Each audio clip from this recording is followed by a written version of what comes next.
So this is a kind of review of the lesson that we gave.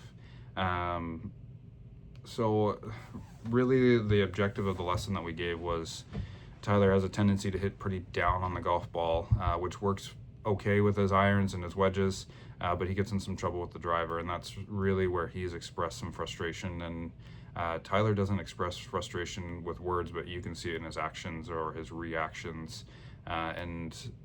So I've noticed it. We've gone on the golf course quite a few times, and that was the one big thing that he really stopped enjoying hitting driver, even to the point where he would just grab an iron instead of even hitting a driver because he would enjoy hitting the iron better. So we spent a lot of time with the driver here, and really the objective was to get him to basically hit more up on the golf ball. And so that was really the main objective, is to get him to hit the driver where he enjoys it, and shallowing his attacking on all of his clubs would actually be more beneficial.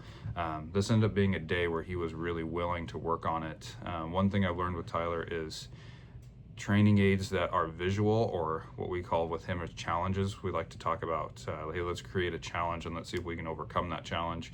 And he likes that. That motivates him. Tyler generally is not very competitive, but he does like a challenge. That's something that we learned probably a year or two into working with Tyler. So we've used challenges, even kind of later down the road, we've used just a couple of tees, and he's got to hit driver and miss the tees that are pegged into the ground in front of him, and those have been really helpful.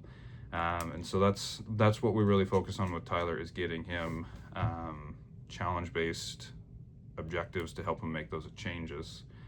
I think that he really enjoyed the lesson. Again, the challenges are always a little bit more fun for him, which is but a little bit different than the way that I normally would teach. Generally, I do a lot of movement of players, try to get them to feel what we're trying to do.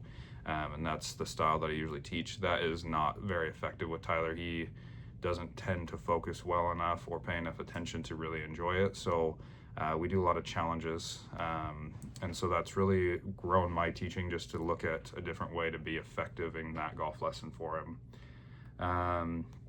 What might I have done differently? I don't know if I do a whole lot more. I don't know if I do a whole lot differently with this lesson with Tyler. Like I said, I started using some different types of visual aids, and sometimes I think that we can get more creative with our visual aids. So maybe what I do differently is just research some different ways to do it. I ended up using a couple things, actually our next lesson, that I thought were pretty effective. I just came up with on the spot, but I would probably say I would be a little bit more creative in the lessons and then the visual aids that we're using to help him.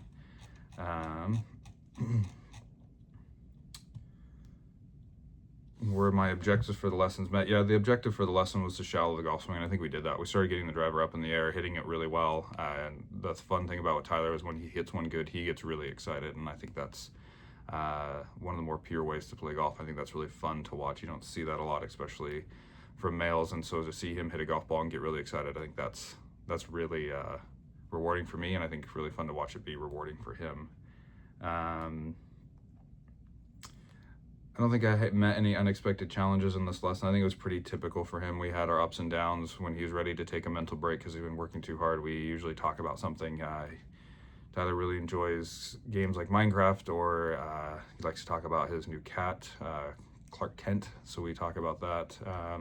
And really just the challenges with Tyler is just making sure that I pay attention to when I can push him, when I cannot, when we need to ease off. And that's, I think, a continuing thing that I try to learn and get better at. What would I do in the future based on this experience? I think just continuing to learn, ask him, watch him develop. Every year he changes as he's growing and getting older and maturing. And so I just need to make sure that my teaching is keeping up with that. So I do a lot of chatting with his parents. I get a lot of feedback. I ask them how things are going. Anything that's been effective at home for them that we try to implement in the lesson. And I think those things have been really good. I think that kind of summarizes the lesson that we have here. Again, it's been a real pleasure to work with Tyler. So